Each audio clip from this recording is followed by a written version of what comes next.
The whole Liam Kumar Day effect, not really happening. Nigel couldn't make it. Yeah. I rang up Mendenhall, he said he could make it. Don't think this whole Phil, credit to the guy, always manages to do well what he has, but he is a shocking person on that. You guys got a trophy? No. It was pre-vim. No, my life from Rashad Mendenhall. Right, you go. I'm a tag, Jack! I'm a fucking tag! We're live on our first ever experience. experience. We used to do this on YouTube. Our fantasy league, if you've never watched before, and if you are going to watch, welcome. Always has had a podcast the last 3-4 years. Yep. YouTube really failed on us yesterday. We recorded a podcast live and it did not take. So now we're here on YouNow. Please comment as we go along. And to the LOC faithful that are joining us, of course, please comment as well. So, we've got a good show for you today. We had a good show yesterday, but as I said, We got some likes. we have some likes. Excellent. Don't know what that means. We will find out on our new YouNow experience. Yeah. Yesterday we recorded a podcast. It was a good one. We had some expert analysis by Co Host Chris Leach, so we'll try and emulate that today. But today, I'm here instead with Coach Burdett, who was eager to listen yesterday, but unfortunately could not. I listened to a good 2 minutes and 13 seconds. The best 2 minutes of your life. Unfortunately, it's supposed to be an hour long. But Yeah. Anyway, you're here today. How's it going, Ollie? not too bad. Good, Thanks. good. So, we're not going to beat about the bush because we've been sitting around here and we've already done one podcast. So, let's get straight into it with the league news. Now, I've been a bit lazy, I've discovered, or realised with the off-season series. Yeah. I said I was going to do it months ago and I have been quite busy, so I've forgotten to do it. But do not rest. Ollie can see right now there's a few tabs open on my internet browser. I am going to start on it today, so the off-season series will start and I will probably pump out 2 episodes a week. Aren't you lucky? Because we're pretty deep into the off-season now and actually heading into pre-season. It's not long off, which brings us to our next thing. 2nd of September, remember, is the draft day. It's going to be a morning draft. Definitely going to be a morning draft. I will confirm times and everything a bit closer to the date, but make sure you keep that morning free. And as always, if you want to play flag football for the Solent Thrashers, the team I play for, please let me know and we'll have you come along and see if you like it. So that's pretty much the league news. Like I said, we're going to dive straight into it today because we've got a good one for you today. It would help me to tell you that today's show, as suggesting by the title, is a year in review 2016. Yeah. We're going to spend about 5 minutes per team, that's how it worked out yesterday, analysing how their 2016 went, what happened and so forth. So, without further ado, we usually go bottom to top on this, so we will start off with none other than Tanky McTankface, formerly known as the Top Farts. Now, Phil's obviously been accustomed to some very good seasons in years past, however, since being a 12-team league, he has not been so good. He has not had a winning season, I don't believe. Last year, really, it did look like it would be it was a bit of a lost year. He came last, but I think to his credit, he really did bring it back. He started the season 0-3, looking completely just out of it, having terrible games.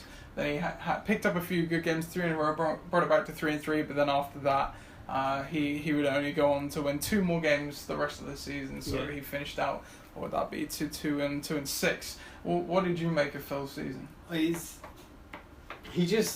He's not getting the luck he normally gets. I think that's hurting him. Phil Bases, he didn't have a great draft. No. I'm sure his picks will come up in the worst picks of all time. But that's for another time. He's just sort of, he beat me obviously, but that always happens. But yeah, no one really looked at his team and was like, I'm not looking forward to playing him this week. It was all very much, we're playing with Phil. That should be a nice easy. I can't remember who had his team in the end, but we'll cover each team after the analysis. I've got the final team of the season here, but just to really highlight how much Phil struggled last season. So he had 5 games of under 80 points. He only had 5 games over 100. Not too bad, but just really not a good season. We haven't seen a good season out of Phil really since we ditched keepers, I think it's fair to say. Phil does love a good keeper. Yeah, and it wasn't all his fault. His team was plagued by injury a little bit, which we'll cover now. We'll look at the final roster, who is Ben Roethlisberger, who I believe he traded for. because his starting quarterback got injured, I believe, at one point. Terrence West and Rob Kelly, who they weren't on his team, I don't think, to start the season. Michael Crabtree and Jamison Crowder, who are two decent receivers. Cameron Brate at tight end, because Rob Gronkowski, his first overall pick, got injured, which was a bit of a contentious pick in the first place. Thomas Rawls, who was okay, but again, another guy who was injured for much of the season. Then guys on the bench like Carson Palmer, Tim Hightower, Alan Hurns, Brandon Marshall, Eli Rogers. So clearly not a very deep roster. Not a lot of starters there.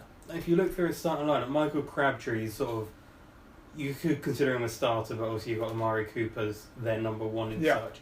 Rob Kelly came into it throughout the season.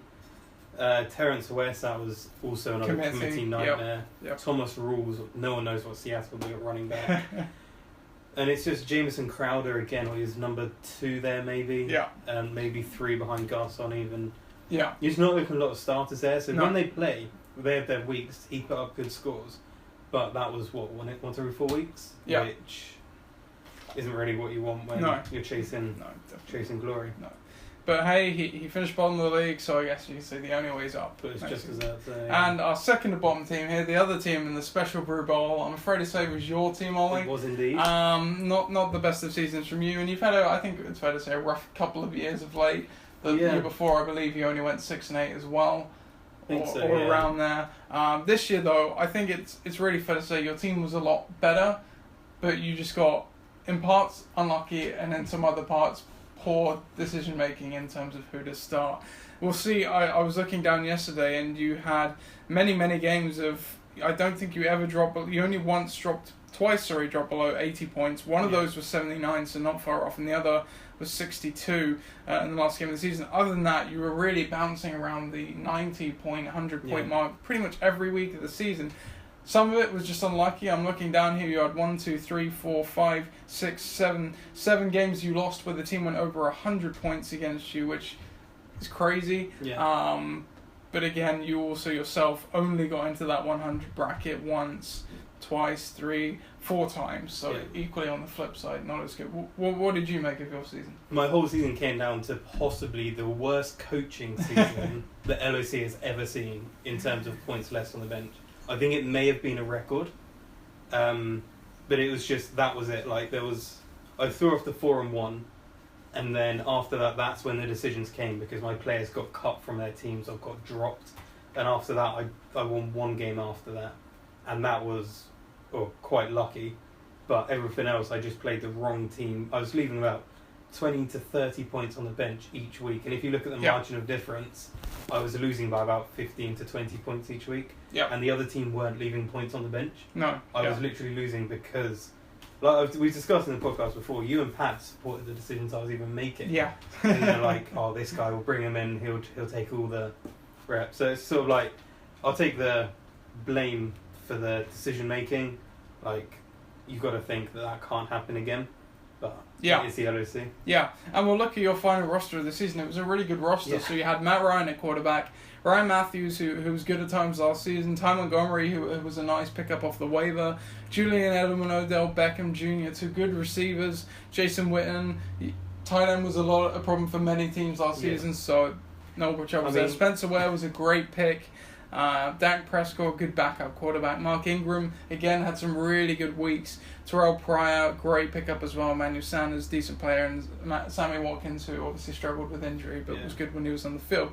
But like you said, a lot of guys in there. Matthews, Montgomery, Edelman, I'd add into that as well. Mark Ingram, guys who were so inconsistent at times. Yeah, it really did not help the cause, and in the case of Matthews and Ingram, getting benched fairly frequently as well. Yeah, so not ideal there. But again, you didn't come dead last. You won the Special Brew Bowl. You got to change your arch rival's team name. And you get to face them again in week 1. Exactly. Which is going to be fun. So we'll move on to Tom's Tyrants now. Tom's Tyrants, again, another team that's been really good in the history books, but recently they haven't quite had the same success. The same thing followed suit, and what we've seen from Tom's Tyrants, really, I would say for the last few years now, is they have been very slow starters. Tom started the season with a win, but then went on to lose the next 4. And what me and Chris found really funny yesterday is, so He won the first one, lost the next 4, won the next 4, lost the next 4, then won the last one. And I picked up on a trend when we were looking over yesterday that when Tom scored more than 94 points, he won. Whenever he scored less, he lost. In all of those stretches, so in the first game, won 17, and the next 4 losses didn't get over 91, had scores of 88, 79, 91, and 79. Then he won 4, 96, 114, 98, 94. Then again, he dropped 4, 78, 83, 78, 88, and then won with 98 at the end. So it's really a tale of almost three months, three stretches in his season. What do you make of it? Yeah, it's a sort of like inconsistent's the word, where he's sort of dropping in and out, but he then maintains that level for a few weeks. Whether that was due to, I'm trying to think whether it was players becoming injured or just easier, harder matchups. Yeah. Like we'll have a look in a minute. Yeah. But it's not a nice sort of thing to have an inconsistent team. You'd rather have a consistent team and know what you're going to get from them and have to rely on, hopefully you come up against an opponent who's just not as consistent as you. But yeah, it's sort of an up-down season. I'm sure he won't be too happy with it. No, yeah, he's obviously accustomed to bigger successes than that, being the only two-time winner of the LOC. And we have our first comments. Love the Patriots Cosmic shirt. fan, I became a fan, love the Patriots shirt. I hope you're a Patriots fan. I love them too. Thank you for being the first You see the rest commenter. of the room? Yeah. Oh, they're not up on the No, I used to have jerseys on my wall as well, so big time Patriots fan. So thank you for watching. So Tom's team, it was pretty good by all accounts. So he had Andrew Luck, Dion Lewis and Isaiah Crowell, Deshaun Jackson, Tyrell Williams, Jared Cook at tight end, Kelvin Benjamin in the flex. He did. He had Colin Kaepernick on the bench, which is kind of funny now that you think about it. Also had Lamar Miller, James White, Jarvis Landry, Tyler Eifert. And now reading down the list, you'd say, gee, how did he have such bad stretches? But when you kind of connect the dots, it makes a lot of sense why he didn't do very well. There's no running back production for long periods there. No, and Isaiah Crowell, being on the Browns, he either did very well, almost like, or he barely did anything, 20 yards a game. And you look at Deshaun Jackson, he's a very volatile guy. I would add Tyrell Williams into that as well. Tyrell Williams was one of the more consistent players down the tail end, I think, because obviously I had Travis Benjamin on my team. Yeah. So I looked at a lot of the Chargers games, and it was always Tyrell Williams was the one who always put up the consistent performance. Yeah. Then it was between Inman and Benjamin, whoever had the one 50, 60-yard catch. Yeah. But Williams always, toward second half of the season, he was solid. So that's a good pickup there. That's very good. Kelvin Benjamin, though, guy coming off ACL in a bad Carolina offense. He was a guy that was quite inconsistent. Lamar Miller as well. I remember there was a stretch where he, maybe in the first 7 games, didn't get a single touchdown. Got yardage, but no touchdowns. Jarvis Landry, another guy who got you quite a lot of yardage, but not so much touchdowns, so he wasn't the best of it. And Tyler Eifert as well, who I think, again, was injured last season for large stretches, so that didn't help as well. So while I think it's a very good team, I think it was more Tom was scuppered quite a lot by injury and inconsistency more than anything. But I'm sure he'll be back to winning ways next year. Now, we've got some more comments, so...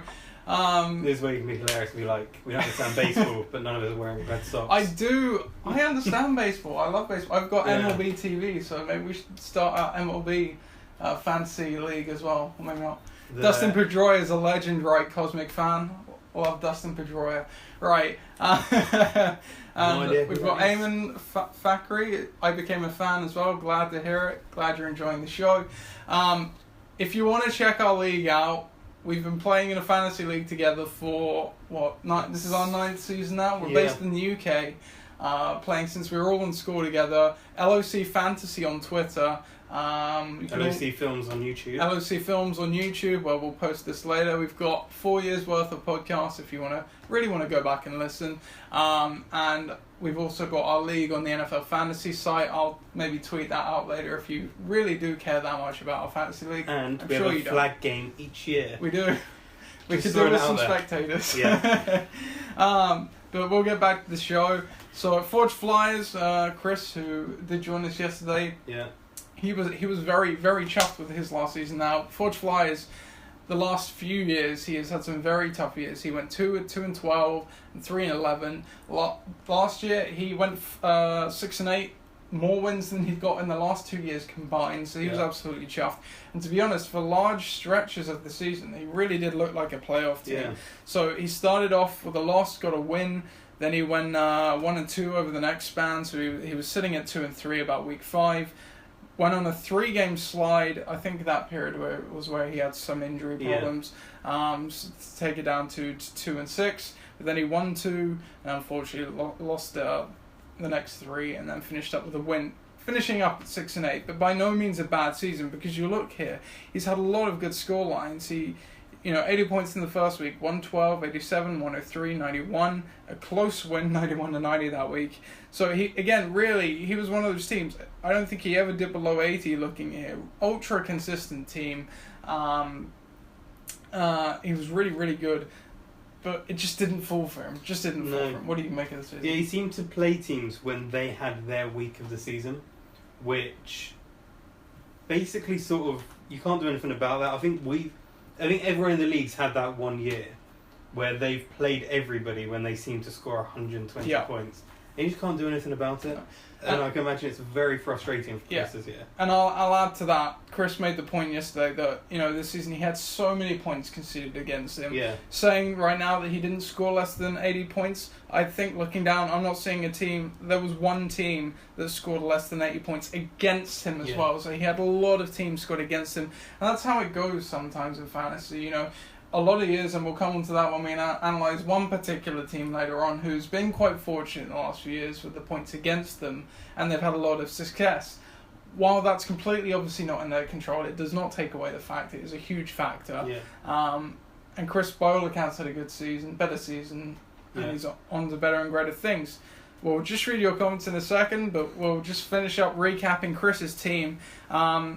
Chris targeted, obviously, quarterback last season. Got Cam Newton after struggling the year before. Cam Newton had a bad year. He also targeted Tennessee Titans. Yeah, you would be forgiven for thinking that Chris's team, the Ford Flyers, were the Tennessee Titans themselves, because he had DeMarco Murray, Derrick Henry, Delaney Walker, and Marcus Mariota. Yeah. Part of the reason he had such great success near the end of the season before Mariota went down. He also had Jordy Nelson and T.Y. Hilton, 2 very, very good receivers, as well as Michael Thomas, an absolute gem. I know, great teammate. He would have got... This doesn't make sense how he only finished 6-8.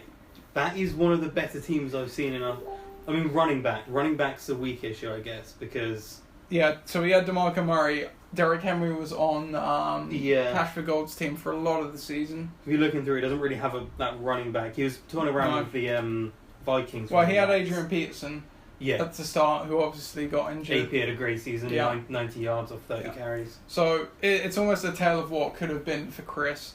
Injuries did knock him off at the start, and if you look at it at the start of his schedule, he does post a few 80, 90 points, but then really down the back end, that's when he's getting those consistent 100-point games. Yeah. So just a bit too late for him, but I think he's happy with his season. I think his season last year, no decisions were... I think that is more just down to horrible luck for him. I mean, that's his season where... The last season he's made some questionable draft choices, but this season I think he got it right. Michael Thomas, arguably pick of the draft. Yeah. And he just didn't get any help from injuries. No, exactly. You can't do anything about that. No. Before we move on to our next team, my team, we'll look back at your questions. Cosmic Fan, yes, I have been to 2 Patriots games. I've been to 1. He's been to 1, both at Wembley Stadium. I also went to the Super Bowl in 2014. Unfortunately not to the game, but I was a few hundred meters away in a sports bar, surrounded by the enemy, the Seahawks fans, and it was pretty incredible when we got that last second pick and we went crazy and everyone else went silent. How's life been? How's been, Brenna? It's pretty good. We're doing. What's the timescale you want us to answer? In the past year, I'd say pretty good. Yeah. If we're talking about fantasy, not so much. How's your life going? Please let us know. How's your life been? But we do come on to my team now. My team, who is one of the founding teams, one of the successes of the early days. Hasn't had the same success since. I have not made the playoffs since 2011, I think. A few dark years, much like Chris's team, over that span. But the last few years, I think, much like Chris did this season, I've kind of righted the ship. Mm-hmm. I've been bubbling around 500, I think, the past 3 years now. Last year, 6-8. On the face of it, Not the best, yeah, but I was also the highest scoring team, which is something I've never done before. And you can see that in my team's scores. From weeks 1 through week 8, I didn't dip below 90 points, which is pretty incredible consistency. After that, not quite the same amount of consistency, but again, I only had 1 week where I dipped below 80, so much like your team, a very good team for a lot of the season. But again, as we just said, I think I scored the most points, but I also conceded the most. I can't quite remember. It may have even been more than I scored, which is insane. And you look down here, there was a stretch of 1, 2, 3, 4, 5, 6, 7 weeks where I did not I got more than 100 points scored against me, and I only won in one of those games. It makes it incredibly hard to win when you're facing that every week. So, despite how good my team was doing, the other teams just did better. What do you make of that? Yeah, it was one of the early contenders for. Like, I think you threw out to us. A few of us we flew out to a big start. You were leading the way with the points scored. And then it sort of fell apart in the middle of the season. Yeah. And again, it's not really... Some of the weeks you had bad weeks, whether that's due to buys or injuries or players deciding they don't want to play. Yeah. That happens, but you didn't get any favours in those weeks. That's the thing. Like, normally, you can have... If you have 5 bad weeks in a row, bad weeks in a row, you hope that at least 2 of those weeks, someone you're playing against also has a bad week, and it's a battle of the bad weeks. But everyone scored over 100 points against you in that losing streak. Yeah. And you can't do anything against that. Like, yeah. It's not even low hundreds. Like, there's 120s, like the 130s almost. Yeah. Which, in a 12-team league, standard scoring, that is absolutely absurd to have that 5 weeks in a row. Yeah. It speaks to how close the league actually was last year. Obviously, the bottom record being 5-9, and the top one, I believe, was only 9-5. So, yeah. And looking at my team, you already hit a nail on the head. And really, my second half of the season was sapped a bit through injury and poor play. So I had guys like Derek Carr and Kirk Cousins who were really good for me all season long. David Johnson, my first overall pick, he was an absolute stud. Picked up a guy in Jordan Howard along the way. Receiver was really the weak point for my team. By the end of the season, I was starting Dontrell Inman and Malcolm Mitchell. I had Mike Wallace in the flex, who was pretty much a flex for me all season. He was okay. But then guys I had like Marvin Jones and Randall Cobb, who did not live up to expectation. Doug Martin, who obviously got injured. Devontae Parker added partway through, had some nice weeks. Tight end again was an issue for me. And I lost Eric Decker to injury early in the season as well. So, as you said, really up until that point, I held it together. But there's only so much you can do, as you say. But still better than losing the league as I was frequenting with Chris the last few years. Now, next team. Now we get to the 500 teams. The Brady Bunch. Coach Nunn, his second year, going into second season out of retirement from the league, coming back into it. And by all accounts, a very good season. The first year was, again, I think a bit of a learning curve for him. He had to relearn the game. But this year, I think by all things considered, a very good season. He... Again, was one of these quite consistent teams, really following a trend of winning, losing, as we can see down here. There's only one time where he had a 3 streak of either way. After that, it was really interchangeable every week. But we can also see it's also quite a volatile team, dipping down to the 70s, up to the 120s. So it was a mixed bag, and we'll come onto the players in a bit, and we'll see exactly why that was. But what did you make of the Brady Bunch this season? Yeah, like, they were sort of hit and miss each week in terms of... They're sort of one of the teams, obviously they're one of the newer teams in the league, or coming back out of retirement. So they're not maybe as up-to-date as everyone else. So you think, okay, newer team, you should have the experience later on in the year to outplay them. But his team was just so good throughout the year that you didn't really need to do anything to it. He didn't really get hit too much by injuries. No. Which... Had he had a couple of injuries, completely different story, because that's when sort of the things go through. But he didn't. He got lucky with that, and everyone needs a bit of luck. And so his drafts carried him through. Yeah, and I think you're right. And that point about the waiver wire, which will come to the team now, is exactly right. Because I think if they had played the waivers a bit more, played free agency a bit more, that could have potentially pushed them to the next level, to the playoffs. They had Tom Brady at quarterback, drafted him with their second round pick, I believe. Yeah. Because they wanted to change their name to the Brady Bunch, it was quite funny. He was the Bunch for the first 4 weeks of the season, sans Brady.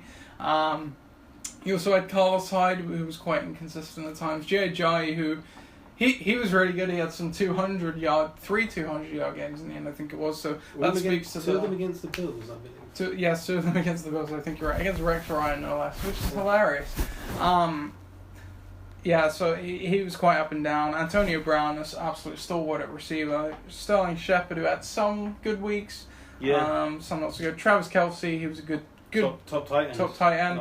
Yeah, well, with the Gronk injury, then Bilal Powell in the flex as well, who, to be fair, had an okay season. If anyone watching understands where all this hype from Bilal Powell has come this season, please let us know. Because I don't think the news has reached the UK yet that Matt Forte has left Jets or something. Because for some reason, everyone's like, Bilal Powell, draft him early. And no one's buying it. Because Matt Forte's still there. Jets are awful as well. That as well. That's the issue. But do let us know. Yeah. And on the bench, as we just said, really not a lot to choose from. Willie Snead's a nice option in a pinch, but then guys like Jeremy Hill, who are quite unpredictable, Andrew Hawkins, Alfred Blue, and Nick Foles. He's gone for the double kicker technique.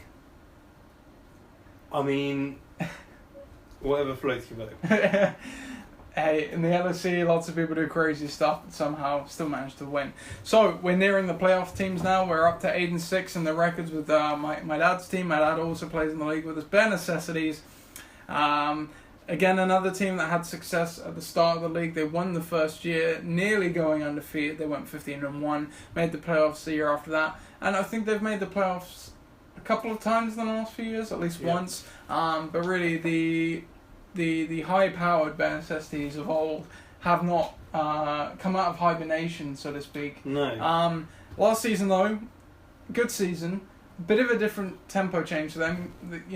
Bare Necessities is usually a slow starter, accumulating the top wave of picks week after week and propelling them on for the season. Last year, they won 2 off the bat, really convincingly, 147 points of 126 points to start the season. And then I think a couple of injuries happened, and then they just fell off a cliff, 54, 71, 74, and they wouldn't get another 100-point game again until week 9, when I think those free agent players kind of kicked in, and then they had a good stretch run, but ultimately fell just short, 8-6, on points forward only. What did you make of it? Yeah, they're sort of hit and miss. Like, they started off well, like you said, they dip in the middle. And then whether it was the waivers or injury players coming back, they picked it up, but it was a little bit too late. Bit of a different season for Bare Necessities. He's not normally used to the sort of... he's normally like one half of the season he's either really good or really bad, and the other season it's the other half is the opposite. Yeah. He sort of had a huge middle period where you don't really see that from him too often. No. From 9 years of playing, that's got to be... Don't really see it. He's normally a more consistent team. Yeah, consistent one way or the other. That's exactly right. Yeah, not always good. So. And the team we saw, and again, he really did do a great job holding together, because some of the names we have here, Eli Manning was the quarterback, as well as Andy Dalton, who weren't the best options, I think it's fair to say. Yeah. Rashard Jennings at the one running back spot, Le'Veon Bell on the other, who of course missed the first 2 games. He had D'Angelo Williams. So. He had D'Angelo Williams. Devontae Adams and Brandon Cooks were 2 good receivers. Zach Ertz was an tight end. DeAndre Hopkins, he really had a down year, which didn't help. Then Matt Forte, who, as we said, was injured early in the season, and then he looked a bit sapped of energy when he came back. Stefan Diggs, a guy that got injured. Dante Moncrief, a guy that got injured. Martellus Bennett, a tight end as well, who was okay. So, really, by the end of the season, I think it's fair to say a middling roster, but I think it's to their credit, he did a good job of getting 8-6 with that. Yeah. So, next team then, Cash for Gold, the first rookie we've had in the LOC for a few years now, since I believe 2014, 2015. So he came into the league. It's always going to be tough coming to a 12-team league, B, a team that's a league that's been together for so long with so many experienced people. To his credit, he did a really good job. I thought the draft was pretty good. We'll come to the draft next week. We'll be looking back at that. Had a good draft. Good start to the season, going 3-1 to start. However, there were 2 dodgy games over that span. He scored 108 and 160 in 2 weeks, and then only 63 and 75, but got a win in the 75. Then after that, really went on a 5-game losing streak to have a really, really strong finish. If we look at the finish, he he won 5 games from weeks 10 through to 14. So the last 5 games of the season to finish at 8-6. Just finished out in the playoffs again on points. What did you make of the Overachiever Award winner's first year in the league? Looking down, he got a lot of help from other teams having their bad week against him. I think, not to take anything away, but there's a lot of low scores against him there, which there's a lot of 70s I'm seeing. Yeah, so there was 5 wins in which he had less than 90 scored against him. If you extend that to 100, 7 of his 8. Yeah, so it's sort of like not taking anything away from you. You've got to take what you're given in terms of what you're up against, but nothing like a beginner's luck, they say. But fair play. He had a consistent enough team. Like he dipped in and out of form, but it wasn't anything too extreme. You know you're gonna have to put up 80 odd to beat him. You're not gonna beat him with too much less. But yeah, it's an interesting, good learning curve for him. I think the first season. Yeah, I think absolutely. He couldn't have asked for much better. No, yeah, exactly. I think you're right. And we look down his team. Really, he I think it's fair to say he does have a pretty star-studded roster. Yeah. So he's got Aaron Rodgers as a quarterback. He had Justin Forsett as a running back, but running back 2 was always a problem for him all the season. He, however, did have Ezekiel Elliott as well. Doug Baldwin and Amari Cooper, wide receiver. Jimmy Graham at tight end. Rashard Matthews in the flex, who was okay for a flex. The bench, not a whole lot to scream and shout about. Hunter Henry was okay, but apart from that, nothing really there. And again, I think that, much like the Brady bunch, that was the problem they faced. I think it's often a problem new coaches in the league face because they don't understand quite how important that depth is. I think if they didn't hoard 2 tight ends each, they could have had a second running back in their team. I had plenty of running backs I was willing to trade. So, lesson learned, you don't need 2 tight ends. It's true, you don't. But now we do move on to the playoff teams. We'll switch from going in reverse order of standings now to the playoff standings. So the Dream Team, who just won their division, they were 8-6, as were Bare Necessities and Cash for Gold, but Dream Team outdid them on points, and it's easy to see why, because the Dream Team were also one of the most consistent teams last year. They only dropped below 80 points once. They had 9 games of over 100 points, a score of others over 90 and 80. A great season by Viv. He's made the playoffs, I think, 4 years in a row. This made the 4th year, maybe even the 5th year in a row. Made a title, made a Corona Bowl over that span. Has not won one, did not win one this year either. They lost in the first round of the playoffs. And that's mainly because of, I think we'll come on to it with the roster injuries. They had such a good last half of the season. From week 9 to week 13, they won every game with pretty much 100 points, apart from 1 week where they got 92. Week 14, they got 62. And then week 15, which was, of course, the playoff week, only 85, and they lost. Really falling into the playoffs at Harden. What did you make of the Dream Team? Looking down, the games he lost, other than take week 14, every team had to put up over 100 points to beat him. Every team did put up over 100 points, which beat him. Yeah, only 1 week in which he lost and conceded less than 100. Yeah, and it's also a case of that's unlucky that he didn't actually get a better record than he did, because he put up some good scores in those weeks, and their scores which were consistent throughout the season. He's looking through, I can't remember what his team was, but that was one of his better regular seasons, maybe not reflected by the record. Yeah. But in terms of the way he won the games compared to the way he lost them. Yeah. Unfortunate. And me and Chris drew a comparison yesterday. The Dream Team are starting to resemble the 1990s Bills, who obviously 4 years in a row they made the Super Bowls, every single one of them. They've made the playoffs so many years in a row now. They've only been to 1 Corona Bowl, which they lost. Other times they've been one and done. What do you think? Do you know who else they're like? The Tuck Farts, or Tanky McTankface. They are like them. I mean, you see the comparison. Phil was one of the most consistent player members, and he never won it. So maybe Viv should have a chat with Phil and see where it went wrong for Phil. Unlike Phil though, Viv actually does smart things and calculated gambles, not throwing darts at a wall and, going with whatever sticks. Not picking up, I can't remember what the Rams receiver name was. Brian Quick in 2011 maybe? He's like, oh, Brian Quick had 2 catches for 18 yards last week. I'll put them in my team. Oh, 150 yards and 3 touchdowns. Fantastic. So but just be wary of that, Viv. And we'll see again. Viv's team, again, it was another star-studded team. Drew Brees at quarterback.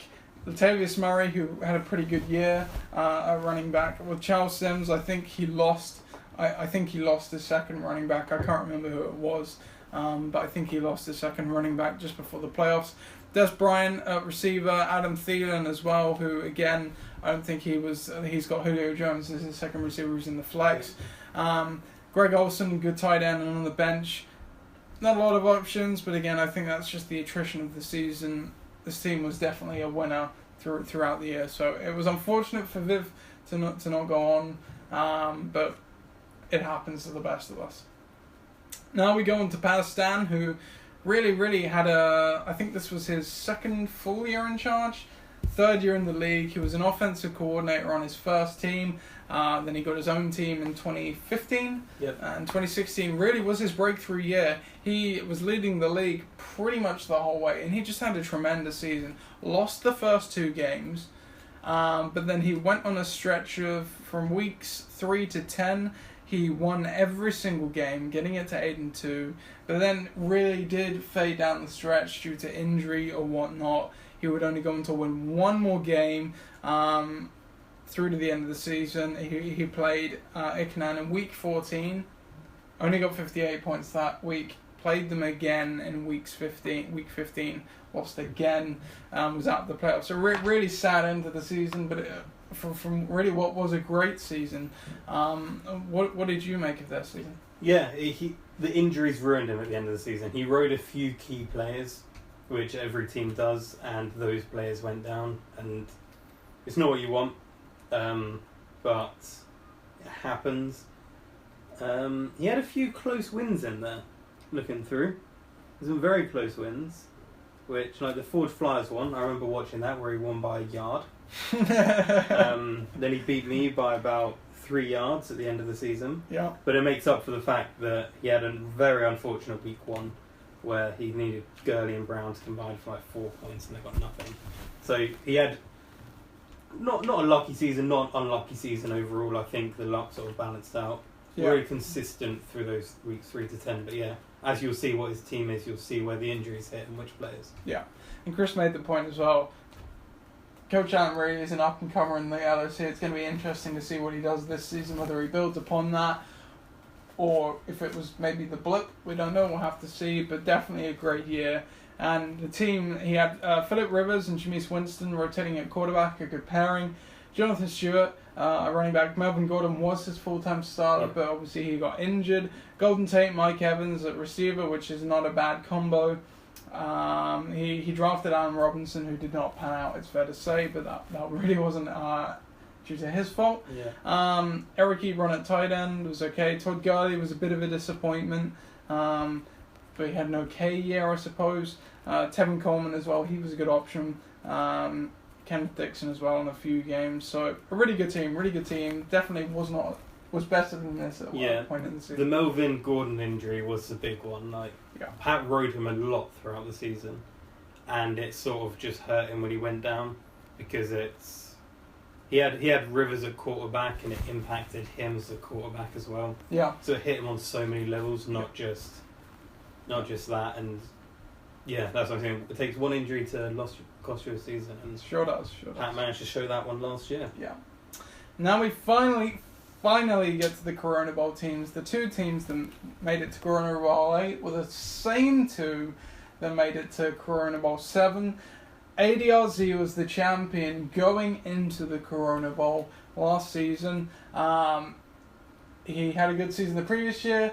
This season was also another good season, an 8-6 record, and he did make the point that a lot of people, and I touched on this earlier, a lot of people say that, oh, you're lucky your points against are so much lower consistently, not just in this year, but have been for the last 2, maybe even 3 seasons, which has obviously contributed a lot to Nigel's success. Does not take away any of their achievement at all, because they still have a have had very good teams. They've done a very good job at bringing home a title, but you do look down at multiple weeks of under 100 points. I think they only had 1, 2,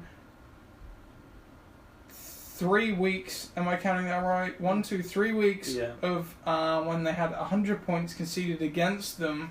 They only won 1 of those. Every other week under 100 points, which is pretty outstanding when we've seen some other teams like mine where I had a stretch of 7 weeks where I didn't get 100 points scored, less than 100 points scored against me. So a lot of fortune, but on the flip side of that, you do see a lot of good scores from the ADRZ as well. There was only a couple of occasions where there was 2 occasions where they were in the 60s, 1 were in the 70s. Apart from that, always above, multiple 100-point games. However, it didn't quite work out. They did lose the Corona Bowl, 99 to 117. What did you make of ADLZ's season? It's a typical, he has good weeks. He has very good weeks, but he also has bad weeks. And it seems to be he has good weeks when other teams have their okay weeks. So, for example, he'll put up 110, the other team will put up 90. But when he has his bad weeks, they put up 90, the other team also has a bad week and puts up 70. That seems to be a trend, but you can only beat what's put in front of you. But it's just one of those annoying scheduling things where... Yes. So I'm actually quite lucky. I think my record against Nige is absolutely absurd, because every time I play him, I put up one of my best weeks of every season. So I'm quite lucky in the fact that it doesn't impact me too much. But you can just look that he's beating people where they're put... Like, for example, he beat Viv in the playoffs when Viv's put up 84 points. And Viv's team was consistently putting up 120 throughout the season. And looking at to support your comments, there was 1, 2, 3, 4, 5, 6, 7 times Nige won, including the playoff win. So 7 out of 9 wins where their opponent didn't even reach 90 points. I think the bit which is hard, which people don't also see, is that Nige, when he has his good weeks, it's often as well when other teams have bad weeks against him, so you don't notice, the other team's only scoring maybe 70, but Nigel's also putting up 120. Yes. So it's kind of unfortunate that he doesn't have those weeks when he's up against the people who actually put up points against him. But it's just weird how it seems to be a trend which has gone on for a few seasons. Yeah. Like you say, you can't think about it. This is the LOC, this is what happens, it's fantasy football. But I think everyone's just sitting there wishing they had a bit of luck on their side. Yeah, the same luck at times. Yeah, absolutely. And it really was a good team. He had Tyrod Taylor at quarterback. I can't remember if that was the case the whole season, but Tyrod did have a pretty good year. Yeah. Devontae Freeman at running back, who had a good season.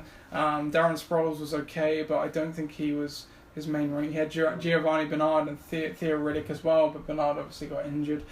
Kenny Britt, receiver, who was a good option, as was Cameron Meredith at times. He also had AJ Green and Tyreek Hill, who were 2 good receivers. Demaryius Thomas as well, so really good receiving core. And 3 tight ends.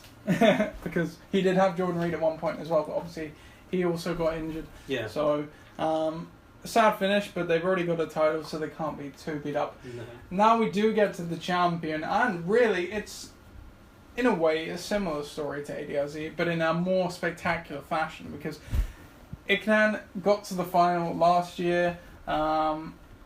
Really good season, couldn't quite bring it home this year. Hoping to repeat it. For a long time, didn't look like they would. They started the season with a loss, got 2 wins, but then would only go on to win 1 of their next 6 games, leaving them at 2-6, entering week 10. From that point, they then won every game to close out the season, which we've seen 3 times now. Tom Starnes has done it, and my team has also done it, or thereabouts. But what we see with Iknan, as I said, is kind of a similar story to ADRZ, because we see down the stretch from weeks 10 to the end of the season, all the way through to week 15, no one scored over 100 points against him. There are only 2 occasions in that span where a team scored over 90 points against him. So it was a soft closing schedule that absolutely does not take away from it was a good season. There were also multiple weeks in those losses where they got 190 and didn't get the wins. So by ipso facto, it was probably about what they deserved. It was a tremendous season. What do you make of it last season? Yeah, I didn't quite realise how little was scored against them in the last few weeks there. I think that's... We kind of realised yesterday, we look back now and be like, actually, well, it was a really good run. You call it a heroic end of the season. That is just some Nige level luck right there. Given, I mean, you've got to put the team together to put up the points. And in some cases they didn't. There were 2 weeks where Ignan only had in the 80s and they were fortunate enough to win. Remembering one loss at any of these junctures would have meant no playoffs at all and no championship. Yeah, it's kind of a weird one. And then he did pick it up in the playoffs after. But those weeks, literally just, I didn't realise it was that kind of win. We had the same tone yesterday. Apologies if you're watching, Ben. Yeah. We are not taking away from your title at all. It's just no one actually really processed that's how you made it into the playoffs. Yeah, we thought it was sort of just like your dominant team carried through. And because it was completely dominant. When you're in the playoffs, you look like the best team in the playoffs. Both weeks, I think you were the highest scoring team maybe both weeks. And that's sort of what people look at. They don't look at the previous 6 weeks of the season. Yeah, it's just quite interesting to see that. Yeah.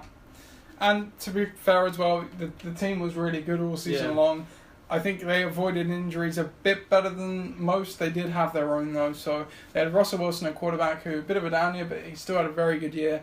Blunt, who was a great running back, 18 total touchdowns. Frank Gore as well, the old guy keeps ticking. He was good. So did Larry Fitzgerald, who was also on the team.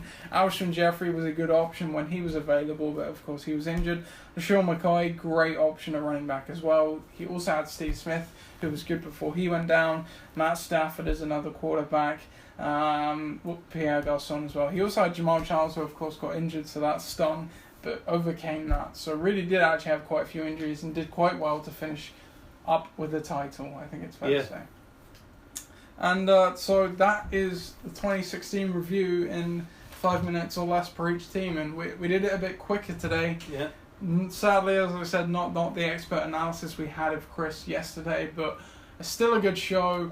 Hope you've enjoyed the 2016 review. We will be back next week. Are you going to join us next week? I hope you are, because Chris is in there. I imagine so. Good, because we're going to take a look back at the 2016 draft. 2016 NFC draft.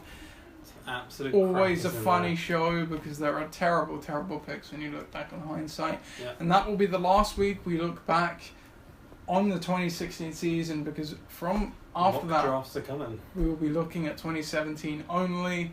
Thank you for joining us. Hope you've enjoyed our first YouNow stream. Yeah. We'll probably be back. I Am Worthless, I Want to Die has just started watching. Bad time to join, I'm afraid. We're just about to finish, but thank you for Not watching. because you joined, then. Well, yeah. Kind of. Yeah. And we'll see you later. Thanks for watching.